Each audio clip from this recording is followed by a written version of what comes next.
यहाँ पे हमें रिलेशन आर गिवन है, चेक करना है ये रिफ्लेक्सिव, सिमेट्रिक और ट्रांजिटिव है या नहीं। आर गिवन है हमें a comma b, a less than equal to B cube. यहाँ पे जो बोल्ड आर है इसका मतलब होता है रियल नंबर।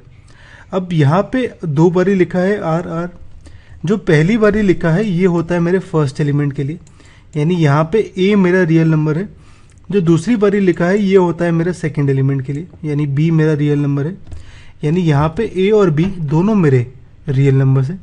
हम रिफ्लेक्सिव चेक करते हैं पहले। रिफ्लेक्सिव के केस में अगर ये रिलेशन रिफ्लेक्सिव है तो ए कॉमा ए इस रिलेशन में होना चाहिए। यहाँ पे बी की जगह मैं ए डाल दूँ तो a less than equal to A cube होना चाहिए।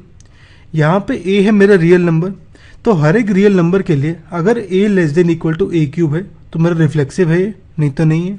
हम चेक करते हैं। अगर मैं ए की वैल्यू 1 लूँ तो ए क्यूब आता है मेरा 1, तो यहाँ पे a less than equal to A cube ये ट्रू है। ऐसे ही अगर ए की वैल्यू 2 लूँ तो ए क्यूब की वैल्यू 8 आती है, तो यहाँ पे 2 लेस देन 8 है, तो ये भी ट्रू है। लेकिन अगर मैं फ्रैक्शन लूँ ए की वैल्यू 1/2 तो ए क्यूब आता है मेरा 1/8, 1/2 होता है 0.5, 1/8 होता है 0.125। अब यहाँ पे ए मेरा ग्रेटर देन ए क्यूब आ गया, यानी ये जो सिचुएशन है, कंडीशन है, ये फॉल्स है, तो यहाँ पे नो आ गया। ऐसे ही 1/3 फ्रैक्शन के लिए 1/3 मेरा बड़ा आएगा 1/3 के क्यूब से, तो यहाँ पे मेरा a less than equal to A cube is not true for all values of a, तो मेरा जो ये रिलेशन है ये रिफ्लेक्सिव नहीं है। अब हम सिमेट्रिक देखते हैं। सिमेट्रिक प्रूव करने के लिए हम मान लेते हैं कि a comma B belongs to r है, और फिर प्रूव करते हैं कि b कॉमा ए भी बिलोंग्स टू r होगा। a comma B belongs to r का मतलब a है मेरा less than equal to B cube, b comma A belongs to r का मतलब a की जगह b डाल देता हूँ, b की जगह a, तो b less than equal to A cube. यानी अगर मैं a less than equal to B cube मानूँ तो मेरा b less than equal to A cube होना चाहिए, तब भी मेरा सिमेट्रिक होगा। हम यहाँ पे अलग अलग वैल्यूज़ ऑफ a और b ले लेते हैं और चेक करते हैं इसे। अगर मैं a को 2 लूँ, b को 3, तो यहाँ पे मेरा a less than equal to B cube है, क्योंकि 2 है लेस देन 27। ऐसे ही b मेरा 3 ये लेस देन इक्वल टू 8 है, तो b less than equal to A cube है। ऐसे ही अगर मैं a को 2 और b को 4 ले लूँ तब भी दोनों कंडीशन सेटिस्फाई करता है। तो यहाँ पे हमें एक ऐसी वैल्यू ऑफ b लेनी पड़ेगी जो कि a क्यूब से बड़ी है। a क्यूब है मेरा 8, तो यहाँ पे मैं b की वैल्यू लेता हूँ 9, a की वैल्यू लेता हूँ 2। a क्यूब निकालूँ तो ये 8 आता है, b क्यूब निकालूँ तो ये आता है 729।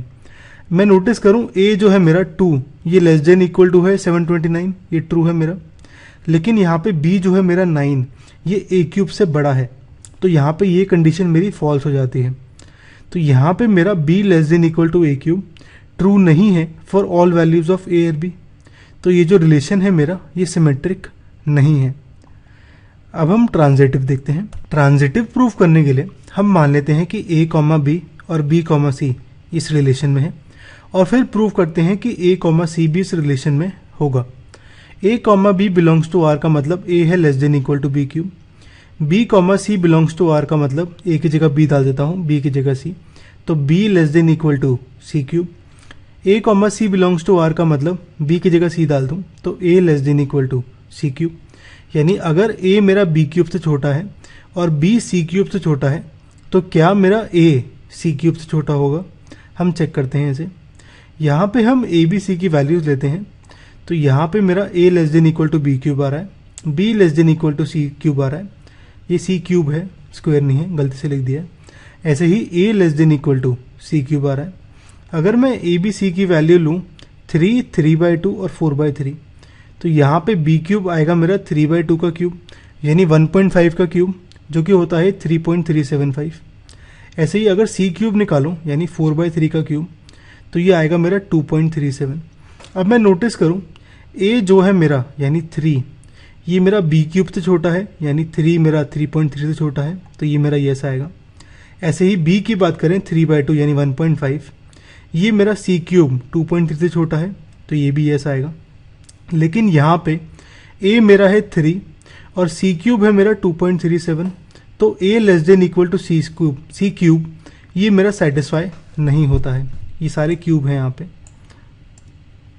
तो यहाँ पे मेरा a less than equal to C cube satisfy नहीं होता है। यानी ये मेरा हर एक वैल्यू ऑफ ABC के लिए सेटिस्फाई नहीं होगा, तो मेरा जो रिलेशन है ये ट्रांजिटिव भी नहीं है।